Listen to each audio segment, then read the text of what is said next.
It's been a while since the house smelled this good. This recipe is like a candle that you could also enjoy in your mouth. The recipe's aroma reminds me of my mom's house growing up. After one bite, I wanted to make sure I was in the house before the street lights came on. Then I quickly realized I'm already in the house and I'm a grown man. Just don't tell my mom I said that.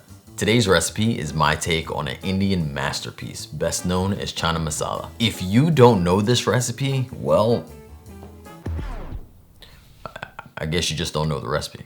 Chana Masala is a main course made with chickpeas and an onion and tomato gravy. And I want to start with talking about our chana, or our chickpeas, or the garbanzo. Regardless of what you call it, you want it to be fully cooked before you add it into this dish. The chickpeas flavor in here is really subtle, which helps because it's not punchy. Therefore, it doesn't take away from that beautiful gravy. Substitute options could be like tofu or even like a neutral flavored bean. Obviously at this point, it's no longer Chana Masala. It's whatever bean you got there, masala. This gravy is certainly the highlight that brings on the encore over and over with every bite. To start the recipe, I chose to go with a yellow onion since it's one of the more main flavors in the dish. The yellow onion is one that doesn't become too mild when it's cooked and tastes great when caramelized. Although we didn't fully caramelize the onions, but if you have time, you should. I went more with the browning and charred bits direction. You do that by keeping the heat medium high and basically just stirring here and there, giving it time to scorch a little bit at the bottom of the pot before moving it. For the tomatoes, if you are still juggling some from your garden, then use them here. Fresh tomatoes break down much faster than the canned ones, but may require just a little bit more salt in order to develop that flavor. If you decide to go with the canned option, almost any one of them you pick is good, but fire roasted tomatoes just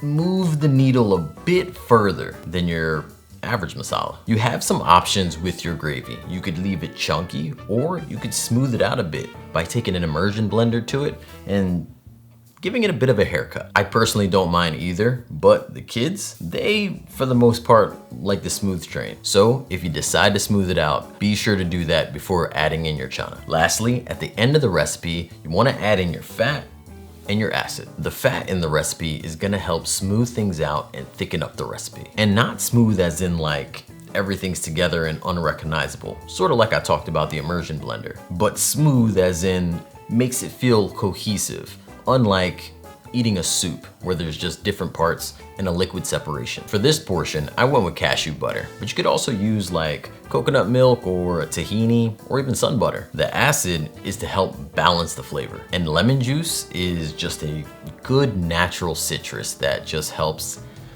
tame all the ingredients together. This full recipe can be found at my website, makeitdairyfree.com, or in the description. Thank you so much for tuning in. Until next time, believe in good. Peace.